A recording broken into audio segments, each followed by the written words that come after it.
नमस्कार प्यारे साथियों, मैं रोहित प्रजापति स्वागत करता हूं आप सभी का RWA के प्रारंभ नीट हिंदी 2025 बैच में। और एक बार सभी साथी कमेंट करके बताएंगे आप सभी कैसे हैं। और आप सभी के माता पिता को एक प्यार भरा प्रणाम करता हूं। बहुत बहुत शानदार तरीके से सभी साथी क्लास से जुड़ेंगे, ठीक है।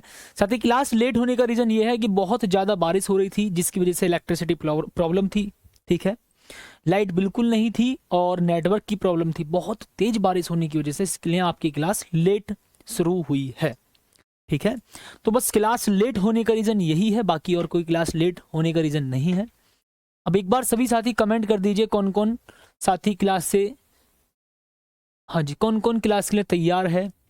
ओके साथी, मैंने बता दिया जी आपको, क्लास लेट होने का रीज़न यही है क्योंकि लेट होने का रीज़न यही क्योंकि इलेक्ट्रिसिटी प्रॉब्लम थी बहुत ज़्यादा, ठीक है।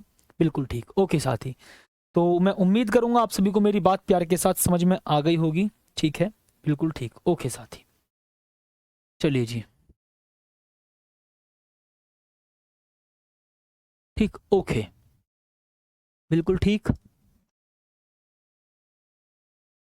चलिए तो करते हैं साथी अपने टॉपिक को स्टार्ट बहुत शानदार तरीके से। पहले हम टॉपिक को बताते हैं, ठीक है, उसके बाद क्वेश्चंस की चर्चा करेंगे, ठीक, ओके।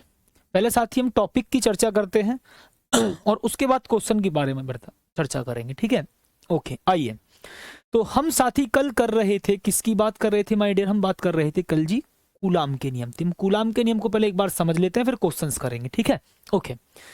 तो हम बात कर रहे थे प्यारे साथी कूलाम के नियम की। हम किसकी बात कर रहे थे जी? कूलाम के नियम की बात कर रहे थे भाई साहब। किसकी?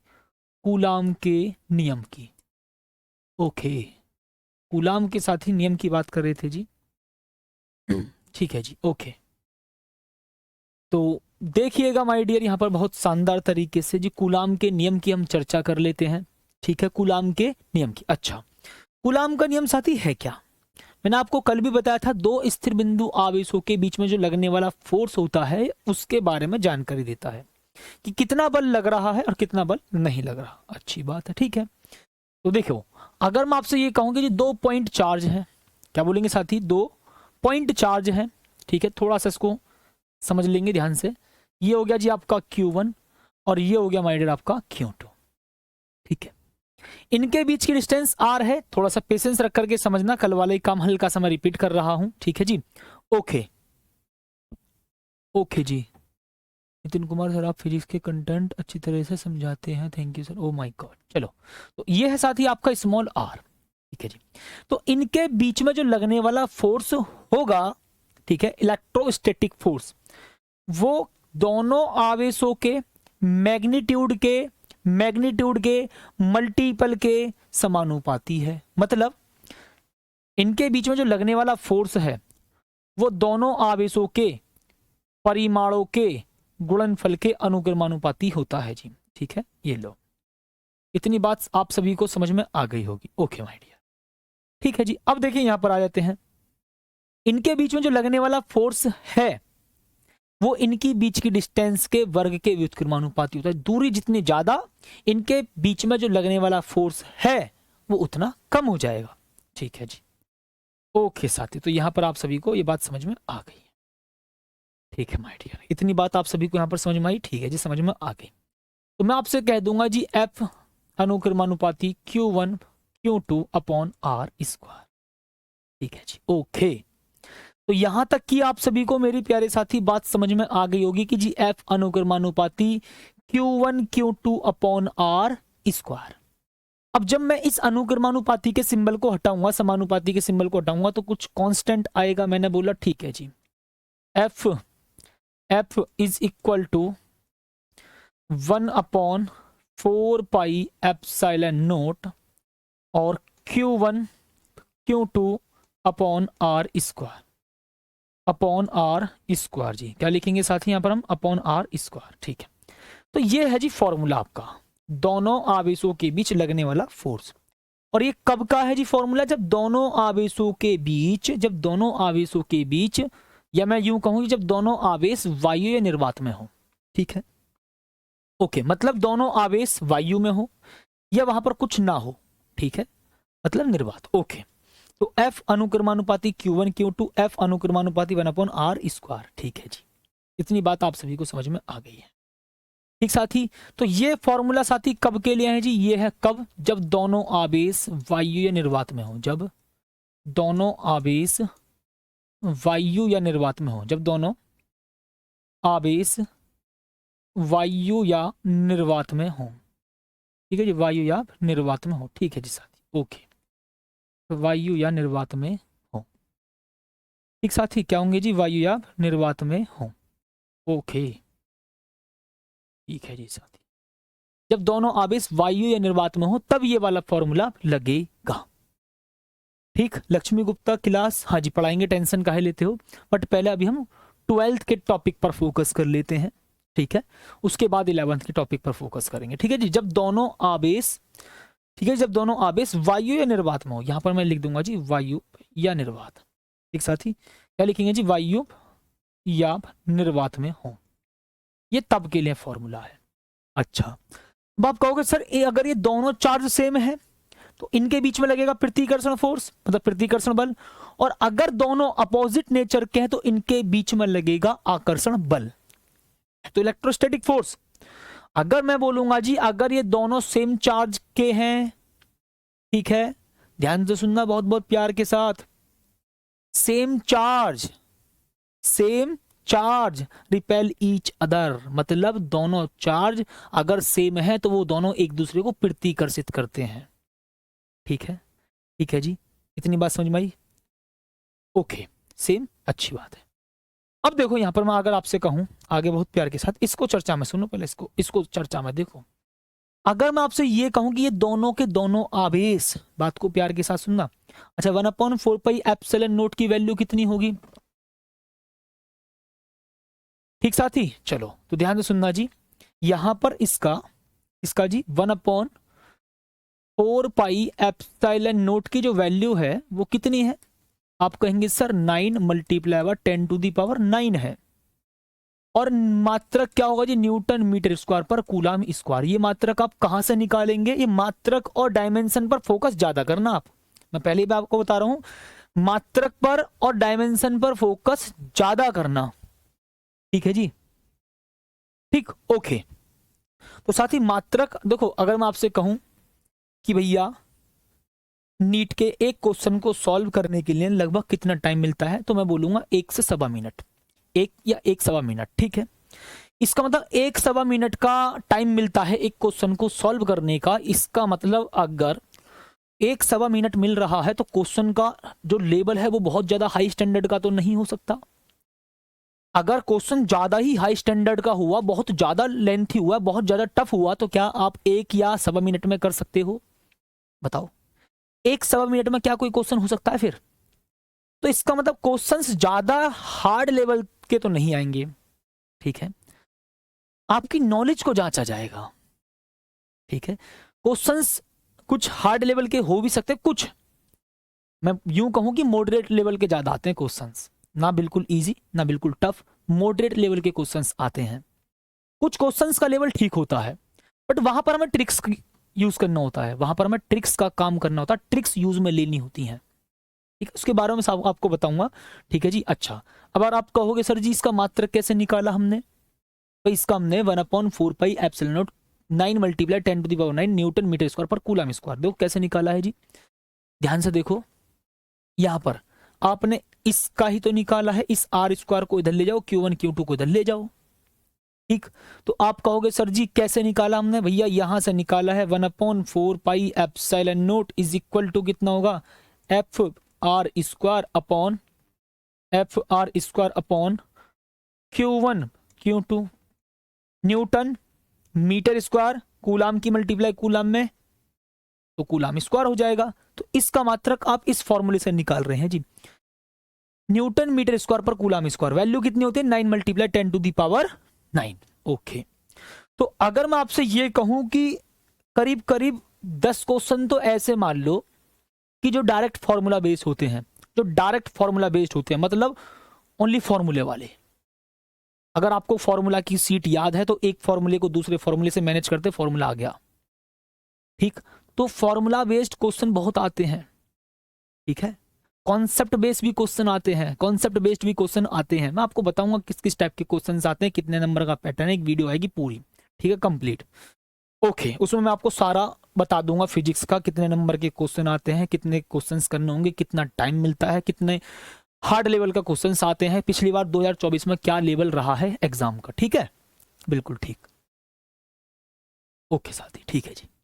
तो यहां तक माय डियर आप सभी को बहुत प्यार के साथ बात समझ में आ गई होगी। आप कहोगे सर ये एप्सिलॉन नोट क्या है जी? मैं बोलूंगा भाई साहब ये एप्सिलॉन नोट क्या है जी? यह निर्वात की वैद्युतशीलता, हम इसको क्या कहते हैं जी? निर्वात की वैद्युतशीलता। हम क्या बोलेंगे जी इसको? निर्वात की वैद्युतशीलता, ठीक, निर्वात की वैद्युतशीलता, निर्वात की वैद्युतशीलता, ठीक है जी प्यारे साथी, निर्वात की वैद्युतशीलता है। ओके, तो यहां तक का आपको कॉन्सेप्ट समझ में आ गया। आप कहोगे सर जी इसका जो मान होता है वो कितना होता है जी?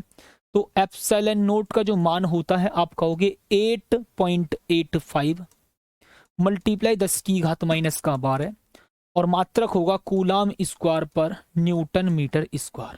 कितना लिखेंगे जी? Newton metre square. और ये आया कैसे? आप इसके अकॉर्डिंग निकाल सकते हो या पीछे वाले क्वेश्चन के अकॉर्डिंग आप कर सकते हो, ठीक है जी। इसको पलटेंगे, इसको पलट दो, ठीक। अगर मैं आपसे ये कहूं जी इसकी मल्टीप्लाई इधर कर दो, इसकी मल्टीप्लाई इधर कर दो और वैल्यूज को पलट दो, तो यहां से आप वैल्यू निकाल कर बता देंगे, ठीक, वैल्यू निकाल करके आप बता देंगे। इतना कॉन्सेप्ट भी चलता रहेगा, पेशेंस के साथ समझना, क्वेश्चन अभी करेंगे, ध्यान से समझना। ओके, अगर मैं आपसे ये कह दूं कि अभी तो ये जब दोनों आवेश वायु या निर्वात में थे तब तो ये फॉर्मूला होता है। अगर मैं कह दूं ये आवेश, आवेश किसी अन्य माध्यम में हो, मतलब वायु या निर्वात की जगह किसी अन्य माध्यम में हो, तो यहां पर मैं साथ ही लिख रहा हूं यदि दोनों आवेश, क्या लिखेंगे जी? यदि दोनों आवेश, यदि दोनों आवेश,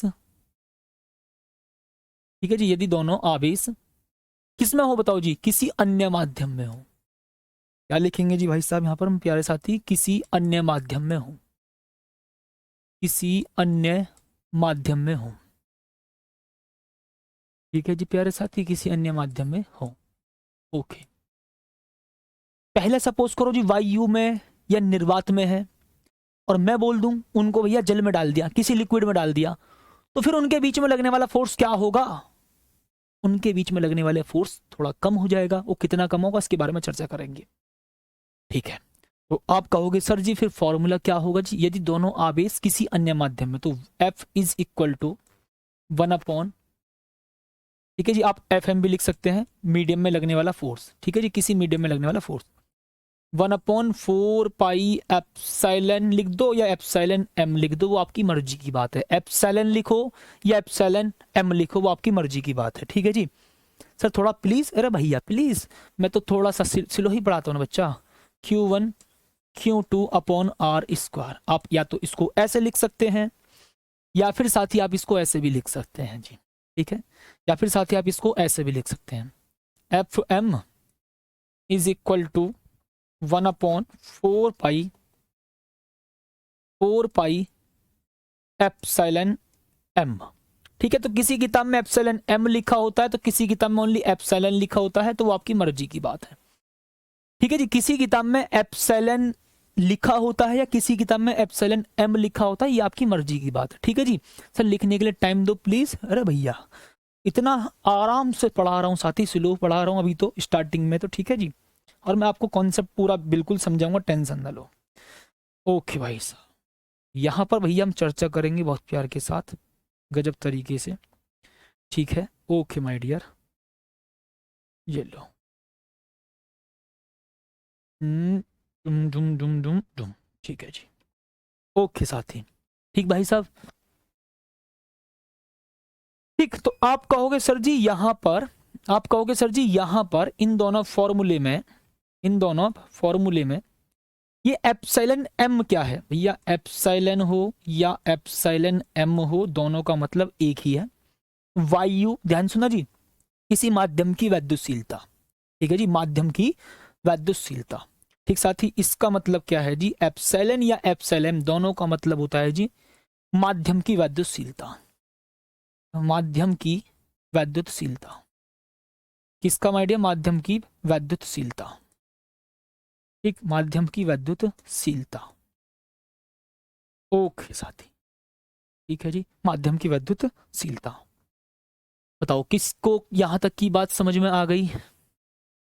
ठीक, एम लगाएं या मत लगाओ वो आपकी मर्जी की बात है, बट किसी किताब में लिखा होता है एप्सिलॉन एम, तो किसी किताब में लिखा होता है एप्सिलॉन। ठीक है, एप्सिलॉन हो या एप्सिलॉन एम हो, वो क्या है जी? एप्सिलॉन हो या एप्सिलॉन एम हो, वो क्या है? वो है साथी आपकी माध्यम की वैद्युतशीलता। इतनी बात तो ठीक है जी। हैंड रिटन नोट्स चाहिए? हैंड रिटन नोट्स मिलेंगे, टेंशन ना लें। आज कल में ही आपके हैंड रिटन नोट्स अपलोड होना स्टार्ट शुरू हो जाएंगे। ठीक है जी, ओके। एम का मतलब है जी मीडियम। ठीक है, एम का मतलब मीडियम। ये क्या है सुनो ध्यान से, मैंने यहाँ पर लिखा जी एफ ए, लिख देता हूँ यहाँ पर। क्या लिख देता हूँ यहाँ पर? F A. ये एफ ए कब है? जब दोनों चार्ज एयर में हो, मतलब वायु में हो। ठीक है, या मैं यूं कहूं निर्वात में हो, तो उसके लिए फोर्स ये हो गया। इतनी बात ठीक है, अच्छी बात, ओके। अब उसके बाद मैंने बोला जी साथी, यदि दोनों आवेश किसी अन्य माध्यम में हो, मैं बोल दूं जी लिक्विड में हो, जल में हो, ठीक है, तो उसके लिए फोर्स ये है। और यहां पर एफ एम क्या है? किसी माध्यम में दोनों आवेशों के बीच लगने वाला फोर्स। मैंने कहा सर जी यहां पर एप्सिलॉन लिखो या एप्सिलॉन एम लिखो। भाई एप्सिलॉन हो या एप्सिलॉन एम हो, तो मैं उसको बोलूंगा माध्यम की वैद्युतशीलता। अच्छी बात है, ठीक है जी। अब आप कहोगे सर ये जो एप्सिलॉन एम है, इसका मतलब होता है एप्सिलॉन नोट के। ठीक है, एप्सिलॉन एम जो है भाई, इसका मतलब होता है एप्सिलॉन नोट के। तो आप फॉर्मूले में वैल्यू पुट कर दो। कौन से में भाई साहब? इस वाले साथी, इस वाले फॉर्मूले में वैल्यू पुट कर दो। तो आप बोल देंगे सर जी ठीक है, F M is equal to क्या होगा? 1/4 पाई एप्सिलॉन एम की जगह आप लिखेंगे एप्सिलॉन नोट के। ठीक है, एप्सिलॉन नोट के। इतनी बात ठीक, ओके। तो मैं बोल दूंगा साथी आपसे Q1 Q2 upon R square. आप कह देंगे सर जी Q1 Q2 upon R square. ठीक है, ओके, ठीक है जी। अभी आपको मैं बताऊंगा जी के क्या है। अभी साथी हम बताएंगे जी के क्या है। अभी साथी मैं आपको बताऊंगा जी के क्या है। अच्छी बात। तो एफ एम अब हमारा ये आ गया, एफ एम हमारा ये आ गया, और एफ ए हमारा ये था। अगर मैं दोनों में आपस में डिवाइड कर दूं, F A upon F M is equal to, सब कुछ कैंसिल होने के बाद क्या बोलेंगे साथी? ध्यान सुनना, F A upon F M. ठीक है जी, ये के का मतलब होता है डाई इलेक्ट्रिक कॉन्स्टेंट। के का मतलब क्या होता है? डाई इलेक्ट्रिक कॉन्स्टेंट, परावैद्युत माध्यम का परावैद्युतांक। ठीक है जी, ओके। आप कहोगे सर जी यहां पर आएगा ओनली के। ठीक है, आप इसको ऐसे भी लिख सकते हैं जी, F M is equal to F A upon K. इसका मतलब के गुना कम हो जाएगा। देखो के बटे में आ रहा है, के बटे में आ रहा है। इसका मतलब अगर पहले वायु या निर्वात में हो तो फॉर्मूला ए था, ये वाला था एफ ए। अगर उन्हीं चार्जों को किसी माध्यम में रखा जाएगा तो के गुना कम हो जाएगा, के गुना कम। देखो अगर मैं बोलूं मल्टीप्लाई में होता तो के गुना ज्यादा होता, बट बटे में है तो के गुना कम होगा। ठीक है, फोर्स क्या होगा जी? के गुना कम। अभी बताएंगे, इस बात को बहुत प्यार के साथ समझते चलना। ठीक है जी, ओके। अब आप कहोगे सर जी ध्यान से सुनना, हमने किसी किसी किताब में यहाँ पर epsilon M is equal to epsilon naught और एप्सिलॉन आर लिखा देखा है। अच्छी बात है, हमने सर जी किसी किसी किताब में एप्सिलॉन नोट के की जगह एप्सिलॉन नोट आर देखा है। दोनों का मतलब एक है। भाई मैं आपको कोई भी कंफ्यूजन ना हो इसलिए अभी तरह से बता रहा हूं कॉन्सेप्ट को। ठीक है, आपको किसी भी प्रकार की कोई कंफ्यूजन ना हो, मैं आपको सभी तरह से बता रहा हूं। भैया epsilon M is equal to epsilon naught K भी होता है, एप्सिलॉन एम की जगह ओनली एप्सिलॉन भी लिखा होता है। अभी थोड़ी देर पहले तो बताया रहा, कहां गया? ये रहा एप्सिलॉन या एप्सिलॉन एम, बात एक ही है। ओके, सुनना ध्यान से। तो हमने कहीं कहीं जी किसी किताब में epsilon M is equal to epsilon naught epsilon R देखा है मल्टीप्लाई में। ठीक है, ओके। तो आप कहोगे सर जी फिर तो मैं इसको ऐसे भी लिख सकता हूं। कैसे लिख सकता हूं? अरे बोर्ड हैंग हो जाता है। ओके, ठीक, बताओ भाई, कॉन्सेप्ट क्लियर होने चाहिए। अभी क्वेश्चंस भी कराएंगे, काहे टेंशन लेते हो? बस इतना समझो कि आपको कॉन्सेप्ट क्लियर हो रहा है या नहीं। तो याद रखना जी, ये क्या है, के है आपका कांस्टेंट, डाइलेक्ट्रिक कांस्टेंट, जिस मीडियम में रख रहे हो उसका परावैद्युतांक। ठीक है, ओके। अब देखो ध्यान सुनना जी, ठीक है। अब सुनो ध्यान से, मैं आपको बताता हूं जी। तो आप एफ एम ऐसे भी लिख सकते हैं जी, F M is equal to 1/4 pi naught into epsilon R. आप कहोगे सर जी Q1 Q2 upon R square हो जाएगा, कोई बात नहीं है। तो मैंने आपसे कहा जी ये फॉर्मूला है, बिल्कुल ठीक है जी, आप इसको ऐसे भी याद कर सकते हैं, ये रहा। ठीक है जी, किसी मीडियम में लगने वाला फोर्स, किसी मीडियम में दो चार्ज के बीच में लगने वाला force 1/4 pi epsilon R Q1 Q2 upon R square. इतनी बात ठीक, ओके जी, ठीक। हाँ जी, दोनों जगह आप कहीं भी इसको भी लिख सकते हो, इसको भी लिख सकते हो, एक ही मतलब है दोनों का, बस मैं बता रहा हूं आपको। ठीक है जी, आप चाहो ऐसे लिखो या ऐसे लिखो, मर्जी की बात है। तो आपने कहा सर जी एफ ए में हम एफ एम से डिवाइड करते हैं, तो यहां पर ओनली एप्सिलॉन आर निकल कर आता है, ओनली एप्सिलॉन आर निकल कर आता है। भाई सही बात है, बिल्कुल ठीक। आप ऐसे लिख दो इसको, आप इसको ऐसे लिख दो, ठीक। आप एफ एम बराबर क्या लिख सकते हैं जी, F A upon F epsilon R. इतना कॉन्सेप्ट है जी, ठीक भाई साहब, ठीक। साथ ही बताओ जी, यहां तक का कॉन्सेप्ट, ठीक माय डियर। आप इसको मैं अभी यहां पर लिखवा भी देता हूं, नोट करके लिखवा देता हूं साथी, यहां पर मेरे साथी में यहां पर लिखवा भी देता हूं जी। इधर इसमें आ जाओ और इसमें आ जाओ, ध्यान सुनना जी बहुत प्यार के साथ। देखो साथी, ए इसमें आ जाओ और इसमें आ जाओ, यहां पर मैं नोट करा देता हूं ध्यान से। ये एप्सिलॉन आर या के, एप्सिलॉन आर या के है क्या भाई, एप्सिलॉन आर या के है क्या। मैं बोलूंगा जी एप्सिलॉन आर या जो के है उसको मैं बोलूंगा कितना जी, आपेक्षिक वैद्युतशीलता या परावैद्युतांक माध्यम का। ठीक है, तो यहां पर मैं लिखूंगा जी आपेक्षिक वैद्युतशीलता, माध्यम की आपेक्षिक वैद्युतशीलता, ठीक, माध्यम की आपेक्षिक वैद्युतशीलता, ठीक, या परावैद्युतांक। क्या बोलेंगे साथी, या फिर मैं इसको बोल दूंगा जी या परावैद्युतांक। ठीक है साथी, ये लो जी, ठीक भाई साहब, ये लो, या परावैद्युतांक, या परावैद्युतांक, डाइलेक्ट्रिक कांस्टेंट या परावैद्युतांक। ठीक है जी माय डियर, ठीक है जी साथी। मतलब ऐसे समझो, मतलब ऐसे समझो, एप्सिलॉन आर हो या के हो, दोनों का ही मतलब एक है। इसको आप आपेक्षिक वैद्युतशीलता कह दो या परावैद्युतांक कह दो। किसी किताब में आपको ऐसा लिखा दिखाई दे जाएगा, कहीं आपको ऐसा दिखाई दे जाएगा, कहीं आपको ऐसा दिखाई देगा, तो कहीं आपको ऐसा दिखाई देगा, मतलब सबका एक है। ठीक, अच्छी बात है, आप सभी को यहां तक समझ में आ गया होगा, अच्छी बात है, ओके। अब साथी यहां पर सबसे बड़ी बात देखो, मैंने आपको एप्सिलॉन नोट का मात्रक बता दिया, यहां से आपको एप्सिलॉन नोट का मात्रक बता दे, ये रहा कूलाम स्क्वायर पर न्यूटन मीटर स्क्वायर। आपको यहां इसकी वैल्यू भी बता दी, लेकिन सबसे इंपॉर्टेंट जो है यहां पर, अब देखना ध्यान से, यहां तक एक बार सभी साथी बताओ, यहां तक का क्लियर है, यहां तक का एक बार सभी प्यारे साथी बताओ जी क्लियर है। दो चार्ज थे, उनके बीच में लगने वाला फोर्स मैंने आपको बताया। आपने कहा जी फोर्स जो होता है दोनों आवेशों के गुणनफल के अनुक्रमानुपाती और बीच की दूरी के वर्ग के व्युत्क्रमानुपाती। ठीक है, तो F अनुक्रमानुपाती Q1 Q2 upon R square. तो भैया ये जो फोर्स का फॉर्मूला निकल कर आया है, ये कब है, जब दोनों आवेश वायु या निर्वात में हो। ठीक है, मैंने बोला जी 1/4 पाई एप्सिलॉन नोट को मैं ऐसे लिख सकता हूं F R square upon Q1 Q2, तो यहां से आपने मात्रक निकाल लिया। ठीक है, ये रहा और मान भी लिख दिया। 1/4 पाई एप्सिलॉन नोट की वैल्यू होती है 9 × 10⁹, और मात्रक कैसे लिखेंगे जी, न्यूटन, दूरी का मात्रक मीटर स्क्वायर, बटे में कूलाम की मल्टीप्लाई कूलाम, कूलाम स्क्वायर, ये रहा। तो न्यूटन मीटर स्क्वायर पर coulomb square. New epsilon note क्या है, निर्वात की वैद्युतशीलता, इसका मान ये होता है। इतनी बात सही है, ठीक है जी।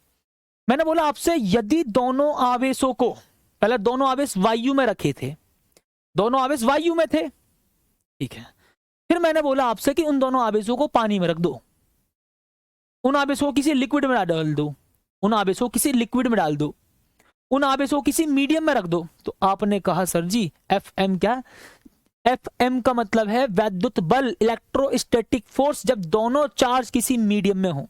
F M is equal to 1/एप्सिलॉन 1/4 epsilon Q1 Q2 upon R square. किसी किसी किताब में एप्सिलॉन एम लिखा होता है, तो एप्सिलॉन हो या एप्सिलॉन एम हो, इसको बोलते हैं माध्यम की वैद्युतशीलता। माध्यम की वैद्युतशीलता। इतनी बात ठीक है जी, ओके।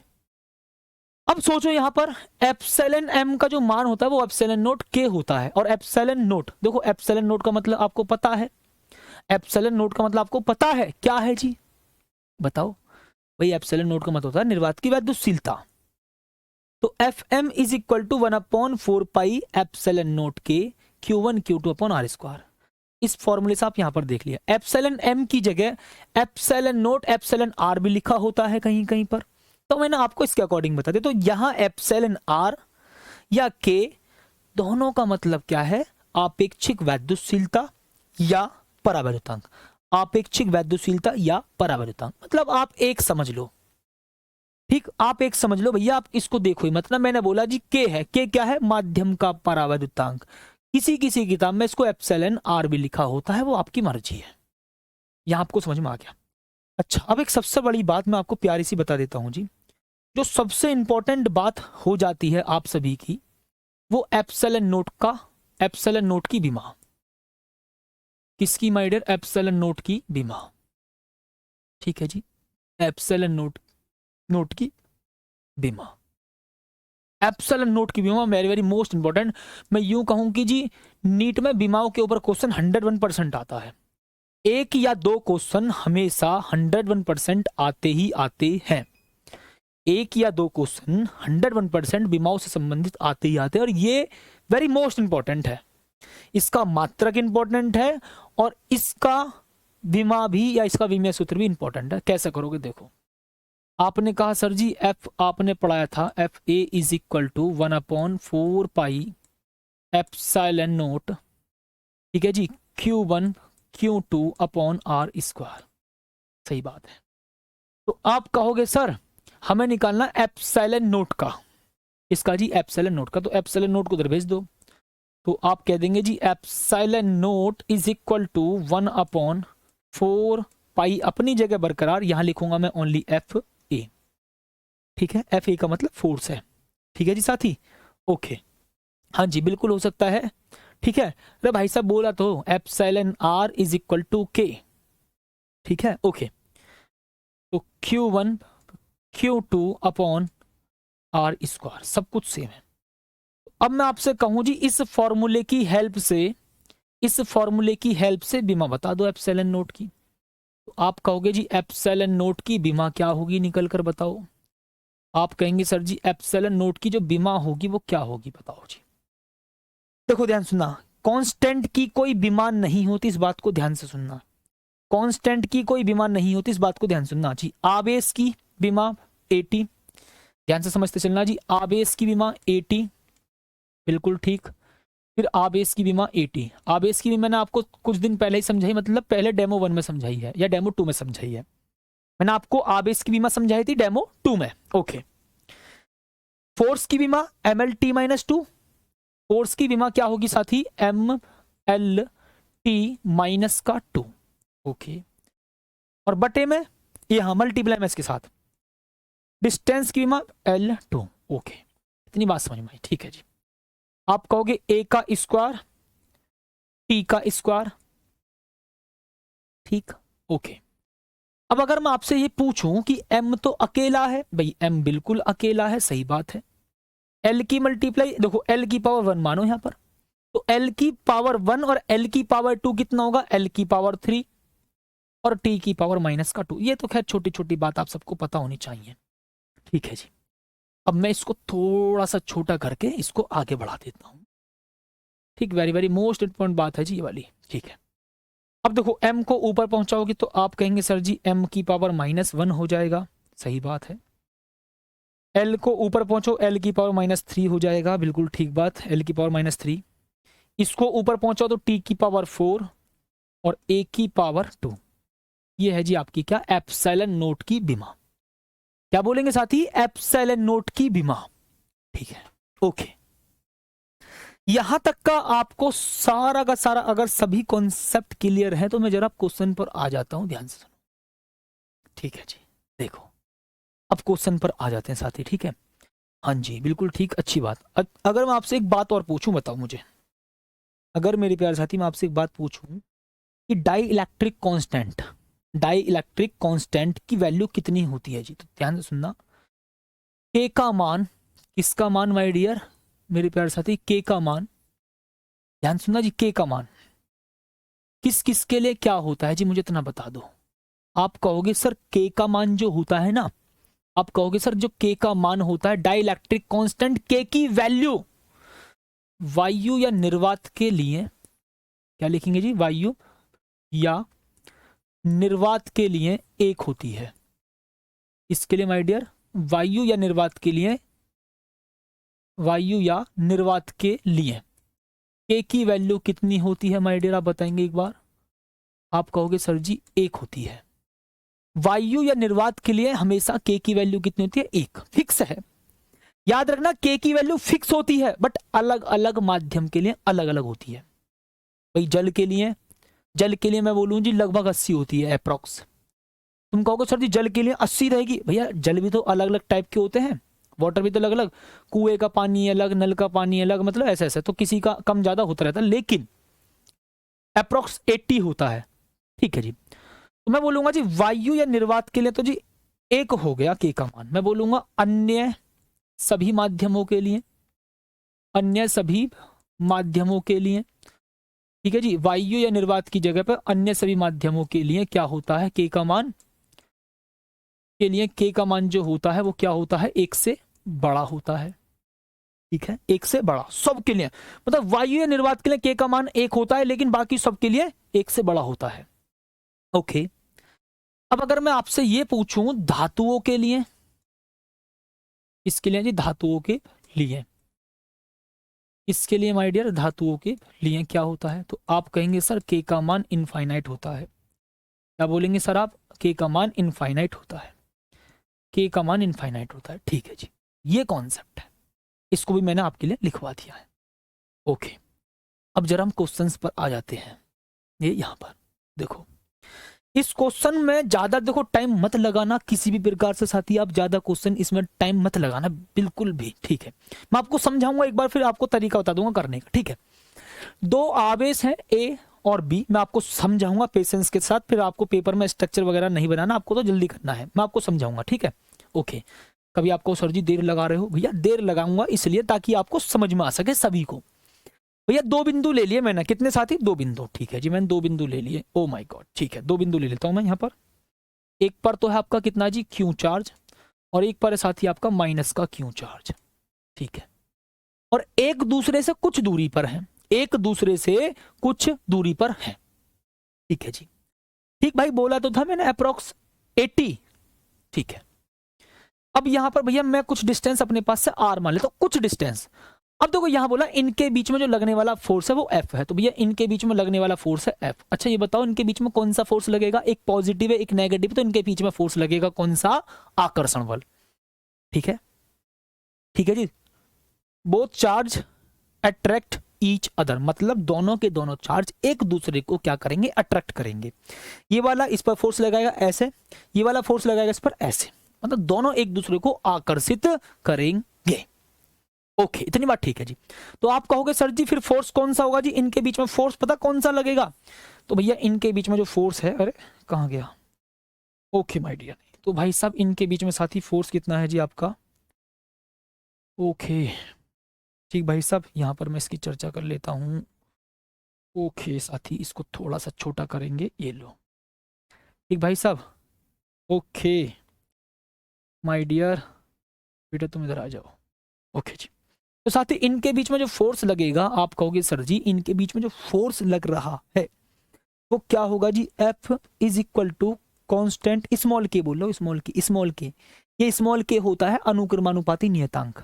ठीक है जी, तो क्यों, ध्यान सुना, यहां क्यों की मल्टीप्लाई क्यों में करो कितना हो जाएगा, माइनस का क्यों, कितना जी, माइनस का क्यों। चलो मैं इसको आराम आराम समझाता हूं पहले एक बार। तो कांस्टेंट स्मॉल के अनुक्रमानुपाती नियतांक, और क्यू की मल्टीप्लाई माइनस क्यू में करूंगा तो या क्यू का तो स्क्वायर हो जाएगा, लेकिन यहाँ पर क्या आएगा माइनस और अपॉन में डिस्टेंस का स्क्वायर।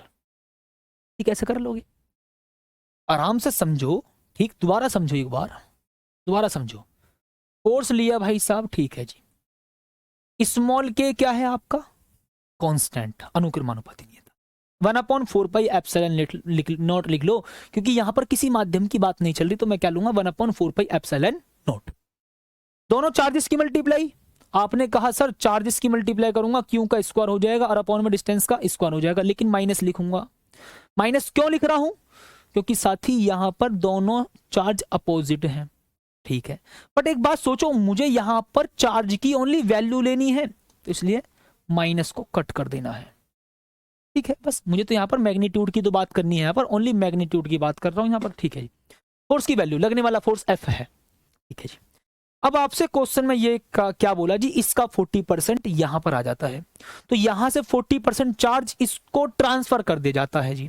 देखो यार, ए का 25% बी को स्थानांतरित कर दिया जाता है, यहां का 25% इसको भेज दिया जाता है। तो आप कहोगे सर जी यहाँ का 25%, इसका मतलब क्यू का 25% आपको पता होना चाहिए, क्यू अपॉन 4 होता है। कैसे करोगे जी, क्यू का 25% ये आपको निकालना आना चाहिए, छोटे बच्चों वाला काम है। क्यू मल्टीप्लाई 25/100, तो भैया मैं लिख दूंगा जी 25 से कितनी बार इसको काटेंगे 4, तो क्यू अपॉन 4।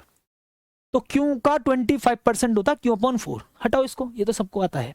चलो जी समझो, तो यहां पर आप कहोगे सेम डिस्टेंस है, डिस्टेंस सेम है, तो यहां पर जो चार्ज होगा इसमें से क्यू अपॉन 4 निकाल दो, तो आप कहोगे 3q अपॉन 4 होगा। सही बात है जी। यहां पर 25% आएगा, 25% आएगा तो इसमें ऐड होगा। ठीक है जी, इसको सॉल्व करोगे तो माइनस का 3q अपॉन 4 होगा। मैं थोड़ा सा डायरेक्ट कर रहा हूं, ये छोटू छोटू सा काम है। ठीक है जी, माइनस का 3q अपॉन 4 होगा। ठीक है, ओके, डिस्टेंस सेम वही है, तो इनके बीच में लगने वाला फोर्स क्या होगा। आप कहोगे सर जी फोर्स दोनों चार्जेस की मल्टीप्लाई, दोनों चार्जेस की मल्टीप्लाई बटे में डिस्टेंस का स्क्वायर। तो आप कहोगे sir F is equal to constant K होगा, चार्जेस की मल्टीप्लाई 3Q कितना 9Q square, 9Q square upon कितना होगा साथी 4 की मल्टीप्लाई 4 में 16 और अपॉन में R स्क्वायर। ओके, तो 9/16 को पहले लिख दो, इसके बाद इधर कर देता हूं। F इज इक्वल टू 9/16 को पहले लिख दो, तो 9/16 पहले लिख दिया। क्या है जी K, कांस्टेंट K, और Q square upon R square. ये वैल्यू किसकी है, यहां से चेक करो, F की वैल्यू है। ये किसकी है जी, ये F की वैल्यू है। दूरी स्क्वायर क्यों ली भाई, वाह गजब भैया, बहुत बहुत धन्यवाद आपका।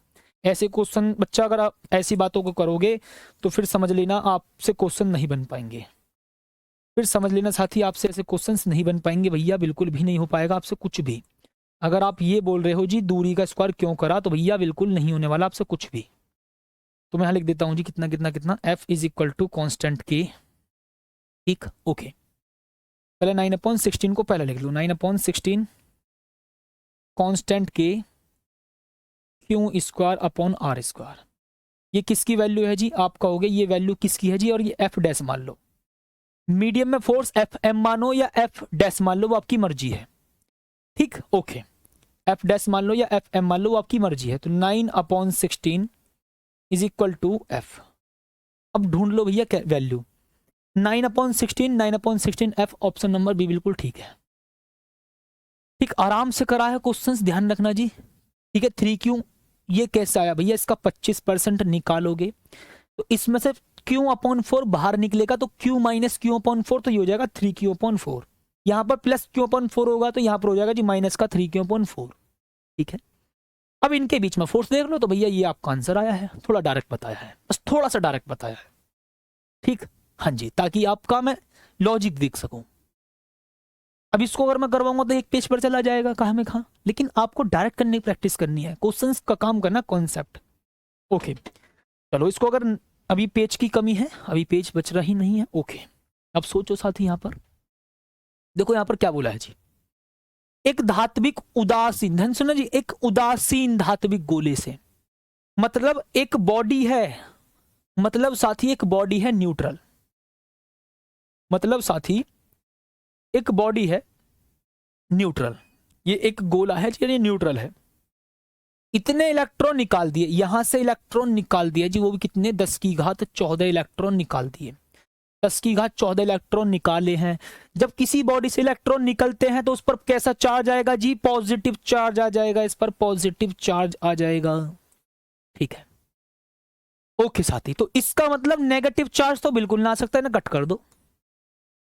सोचो, लॉजिक लगाओ, आपको दो आंसर तुरंत पता चल गए भैया। एक ये न्यूट्रल बॉडी थी, सही बात, इससे 10⁻⁴ इलेक्ट्रॉन निकाल लिए तो उस पर क्या होगा, पॉजिटिव चार्ज, इसका मतलब उस पर नेगेटिव चार्ज तो हो ही ना सकता। आपके ये दो आंसर तो बिल्कुल ना हो सकते, क्वेश्चन को देखते पता चल जाना चाहिए, ठीक है। ऐसे ये ना कि पूरा क्वेश्चन सॉल्व करोगे, आपने ये चेक करा कि ये न्यूट्रल बॉडी है, इससे 10⁻14 इलेक्ट्रॉन निकाले तो ये बॉडी कैसी होगी, पॉजिटिव। अब जब ये बॉडी पॉजिटिव होगी तो इस पर नेगेटिव चार्ज का तो कोई मतलब है ही ना, इसका मतलब अब इन दोनों में से आपको एक आंसर ढूंढना होगा। और आंसर ढूंढने के लिए आपको कौन सा बताओ, आवेश का क्वांटीकरण सिद्धांत का फॉर्मूला लगाना होगा। कैसे लगाएंगे भैया, ठीक है जी, बताओ साथी। यहां पर मैं लिखूंगा जी Q बराबर NE, ओके, तो 10⁻14, ठीक है, मल्टीप्लाई 1.6 मल्टीप्लाई 10⁻⁻19, ठीक, ओके। तो 1.6 और 19 में से 14 को घटा दो, 10⁻⁻5, इसको लिखेंगे आप 16 मल्टीप्लाई 10⁻⁻6 कूलम। अब 10⁻⁻6 है, इसका मतलब क्या होगा, माइक्रो कूलम, तो मैं बोलूंगा जी 16 माइक्रो कूलम। कितना साथी, 16 माइक्रो कूलम, ये आपका आंसर है। इसका मतलब ऑप्शन नंबर सी भी नहीं हो सकता। थोड़ा क्वेश्चंस पर पकड़ बनाओ जी, ठीक। और ध्यान रखना ये सारे के सारे नीट लेवल के क्वेश्चन हैं, ठीक है। PYQs भी हैं इनमें, ध्यान रखना, ठीक साथी। ओके साथी, तो पहले न्यूट्रल बॉडी थी, इससे 10⁻14 इलेक्ट्रॉन बाहर निकाल दिए। जैसे ही इलेक्ट्रॉन किसी बॉडी से निकलते हैं तो उस पर पॉजिटिव चार्ज आ जाता है। जब पॉजिटिव चार्ज आया है तो सोचो क्या होगा, जब पॉजिटिव चार्ज आए तो Q बराबर NE के फॉर्मूले से आप आंसर निकाल सकते हो। बताओ, कोई हार्ड है ये क्या question? Okay okay my dear, चलो इन दो क्वेश्चन का आंसर मुझे दो भैया। ये मैंने आपको ये आज की क्लास में ही बताया, थ्योरी में समझा दिया डायरेक्ट मैंने, कि दो बिंदु आवेशों के बीच में F न्यूटन स्थिर वैद्युत बल कार्य करता है। इसका मतलब दो चार्जेस के बीच में इलेक्ट्रोस्टैटिक फोर्स लग रहा है और उसका मान कितना है, F। ओके, यदि आवेशों को K डाइलेक्ट्रिक कांस्टेंट के मीडियम में रख दिया जाए, कहने का मतलब K परावर्तन के माध्यम में रख दिया जाए। K का मतलब क्या बताया था, dielectric constant of any medium, ठीक है। ओके, तो यह फोर्स कितना होगा बताया था आपको, बताओ, बताया था आपने, कहा था sir FA/FM is equal to होता है K, तो FM is equal to FA/K। लेकिन क्वेश्चन के अकॉर्डिंग बोला गया है कि दोनों आवेश वायु या निर्वात में, तो उसका फोर्स कितना है, F। तो आप इस क्वेश्चन के अकॉर्डिंग अगर चर्चा करेंगे यहां के बाद इसको देखते हुए, ठीक है जी, यहां के बाद इसको देखते हुए, ठीक है जी, यहां पर आएगा कांस्टेंट K, ठीक। तो आप इसको ऐसा देखेंगे जी, FM is equal to F/K। मैंने आपसे पहले कहा था K गुना कम होगा, अगर मल्टीप्लाई में होता तो K गुना ज्यादा, अगर डिवाइड में तो K गुना कम। ये लॉजिक दिखाऊं आपको, कहां समझाया था मैंने आपको, कहां समझाया था जी, कहां समझाया था साथी, ये रहा, FM is equal to FA/K, FM is equal to F/K, यही बताया था। बताओ साथी जल्दी से, हाँ जी बिल्कुल यही बताया था। तो अब अपना आंसर बताएंगे सभी साथी, ये रहा F/K। ढूंढना जी कौन सा ऑप्शन सही है, बताएंगे सभी साथी, ये कौन सा है जी, ये नीट का PYQ है, ध्यान रखना, ये नीट का PYQ है, ठीक है। तो आपको क्वेश्चन किसी भी ऐसे ना उठाई गिरे लेवल के हो, या नीट के क्वेश्चन कराए जाएंगे टॉपिक वाइज, ठीक, अगर किसी टॉपिक से नीट के अंदर हार्ड क्वेश्चन है तो हार्ड कराएंगे, इजी है तो इजी कराएंगे, और एक्स्ट्रा क्वेश्चंस की प्रैक्टिस कराएंगे। यही नहीं कि भैया ओनली PYQ। ओके, ठीक है, और बहुत PYQs पर तो आपको बिल्कुल पकड़ बनानी ही बनानी है। ठीक है जी, अब बताओ साथी, यहां पूछा है जी एप्सिलॉन नोट, इट मींस निर्वात की वैद्युशीलता का विमीय सूत्र है। ठीक है, इसमें से आपको आंसर ढूंढने हैं साथी, यहां आपको आंसर ढूंढने हैं जल्दी, ये लास्ट क्वेश्चन है। ठीक, तो मैं चाहूंगा इसका आप आंसर मुझे बताएंगे टेलीग्राम ग्रुप पर जब भी स्टार्ट हो जाता है। बताओ जल्दी से कौन सा होगा, बताओ साथी। देखो यहां समझाया हुआ है, ये रहा, आप चाहे देख सकते हो, ये रहा, m की पावर -1, l की पावर -3, t की पावर 4 और a की पावर 2। ठीक है जी, ये लो, तो आप इसमें से अपना आंसर ढूंढ करके बता सकते हो। ठीक है जी, ये है साथी आपका होमवर्क, ये लो। ठीक है जी, तो विचार करना कौन सा आंसर होगा, और मिलते हैं फिर कल एक शानदार सी क्लास में, और तब तक के लिए धन्यवाद। जय हिंद।